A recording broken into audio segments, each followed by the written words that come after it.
Welcome to the 1 Minute Apologist. 1 Minute Apologist. Apologetics seeks to give credible answers to curious questions, to give a defense. What is Immanuel Kant's moral argument? The late German philosopher Immanuel Kant is regarded by many as one of the greatest philosophers of all time. It was with his work on the moral argument that it really began to take shape.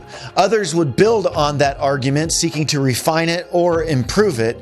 However, it was Immanuel Kant whom we give credit for the first formulations of the moral argument for God's existence.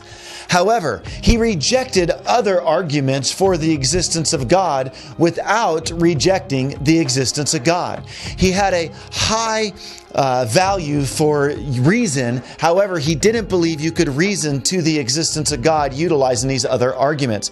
For Immanuel Kant, one needed to postulate God's existence from sheer practical necessity. And in his critique of practical reason, we see where he postulates God's existence.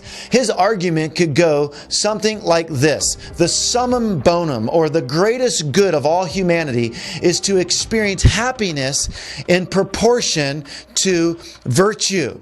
And he thought that everybody should seek the summum bonum, and that if we ought to do something, it implies that we can do it. However, Kant realized that in order for us to do this moral law, his categorical imperative, perfectly, it implied that we needed two things. We needed eternity, and we also needed God's existence. So in order for us to fulfill this moral law, so to speak, this thing that we all sense that we ought to do, well, it would imply that we need God to exist and eternity for the summum bonum to be realized, for the greatest good to be materialized in our life.